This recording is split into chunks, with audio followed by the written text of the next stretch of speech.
reality? Is it really reality? So you breathe in oxygen. Can you see the oxygen?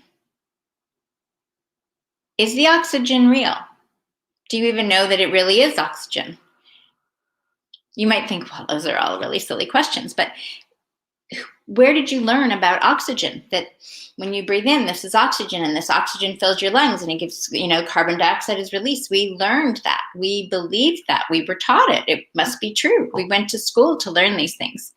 When we went to school, they educated us.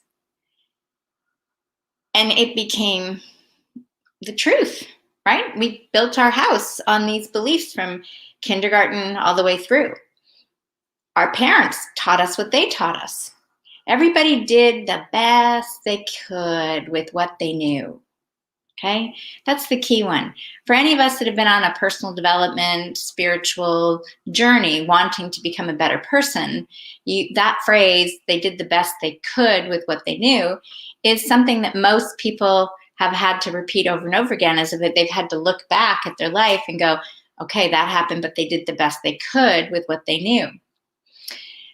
And what if what they knew back then was, handed down, right, from their parents and their parents and their parents, ancestral generations, and it was all built on maybe something that was incorrect. Maybe that's all they knew at that time.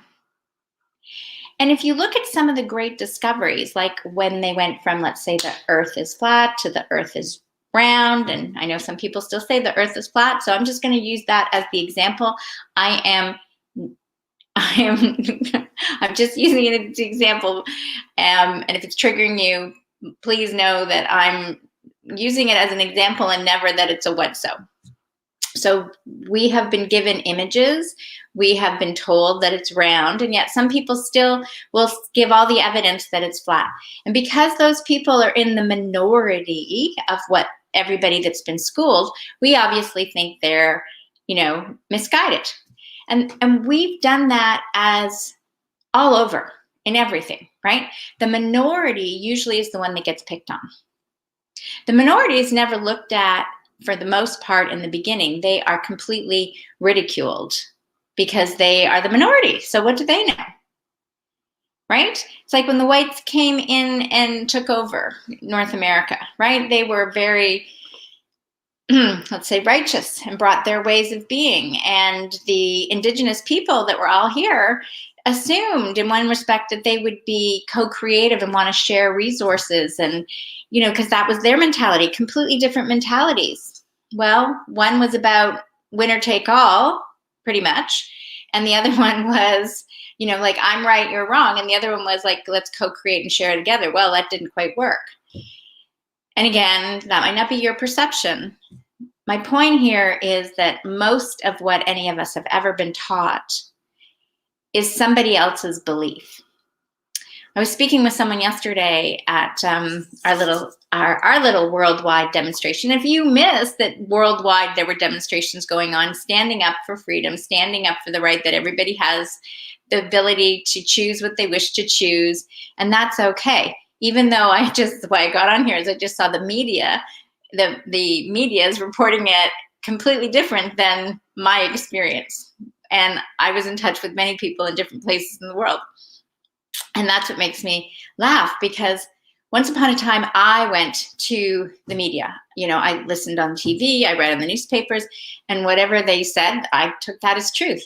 And then somewhere in the 90s, I think maybe after I came back from Africa, is when I started to feel differently than what I was being told. I started traveling Eastern and Southern Africa for 4 months, opened my eyes, my experience, my beingness to a completely different perception than what I had been being told all my life, what I had experienced all my life.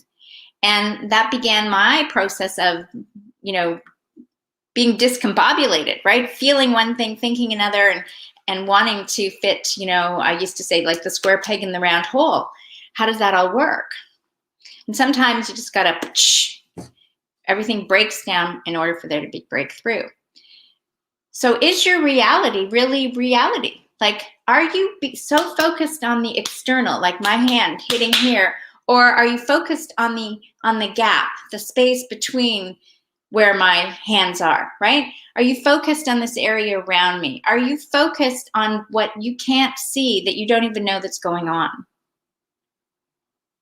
Right? There's so much more in the world going on than you can ever imagine. There's so much more going on in the universe.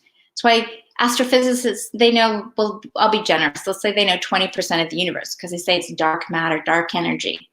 So there's so much they don't know, yet they base their hypothesis on that little bit. It's like science. They say we are transmitting asymptomatically. Well, if it's all, which once again, a healthy person is transmitting, that used to be the definition of asymptomatic. But if that's the case, why doesn't it happen all the time if it's a scientific systematic model? So recognizing what your experience is, because there are completely different experiences, and that's okay. Somebody is like, I've had 5 family members die. I know this is true. Other people are like, I know nobody in the entire world. So that's their truth. And instead of us fighting against each other and saying, you're wrong, you don't know, it's like, if we can come to the perception that, like the glass, this is half full, this is half air, this is half liquid, but it's a whole picture, we start to appreciate that the world is much more of what you can see externally or physically and then what you can't. But until we open up and allow what you can't see, like the oxygen all around you, all the air, all the space, all the energy, you are missing out on most of the universe, missing out on most of the experience. Yet we've been trained to be just in this, thinking this is all matter. This is it. And if you do the study of epigenetics, if you've looked at quantum physics, vibrational being, unified field, all this is all proving. Science proves what already exists. God source consciousness was already there. It's already there. It's already there. It's like the awakening's already happened.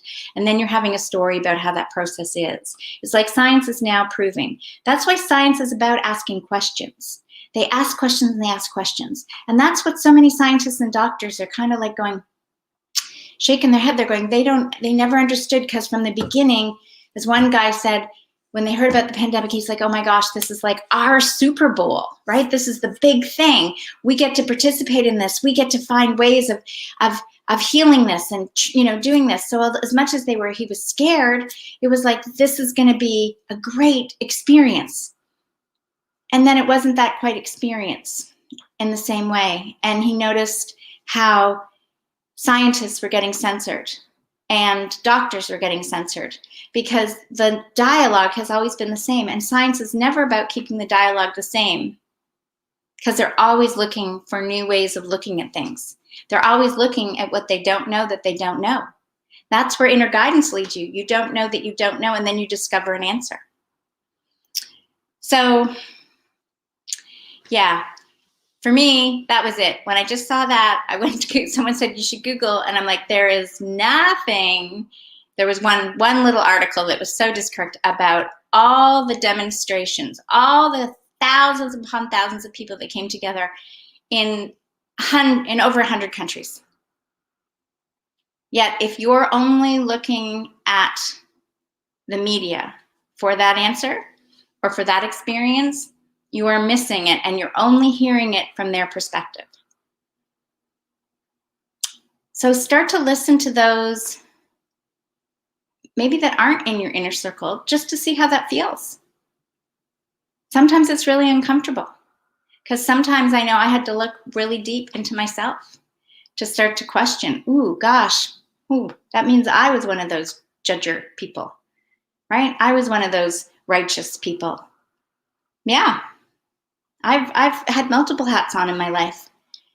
And this is why I come back to, what is the right answer? The right answer is the one that you feel is in alignment with you, that your actions, your feelings, your emotions, your beingness is in alignment. You're authentic, you're integral, you're like the high-pitched C, you're in perfect tune. You're healthy, you're feeling loving, and you're generous, and you're kind, and you appreciate that everybody has a different experience. You're compassionate for where everybody's at, and you're being the lighthouse in your own world. It's an amazing time we're living in. And I just, for those that are on that, questioning point, that's, my message is going to be consistent to say, like, do your own research. Ask people that you might not ask. Discover what their experience is. Open your world to beyond what it is that's there. Because whether it's this side or this side, I'm just going to say there's two sides to the coin, you're going to discover the whole is a completely different ballgame. The whole earth is coming together now. We are unifying, and in that process, we're recognizing that every person is special and unique and has a completely different experience. Everyone. And in the process, we're going to learn things about ourselves and about other people.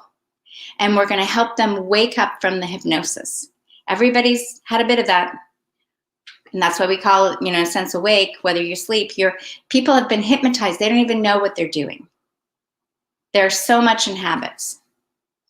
It's one of the reasons I didn't even get it when Bruno first said, it's the habits. You got to get rid of your habits. Your habits are your beliefs. It's what in the transformational programs we do. We go day by day by day, one belief at a time, and have each person looks at it. They look at it for themselves and they decide what is it they believe and how does that belief affect their body and how does that belief affect their mind? Is that a belief they want to keep? Maybe they did at one point. Maybe it worked really well for them. But now they're realizing it's not working so well. That's it. Mwah. Lots of love. Transmission out.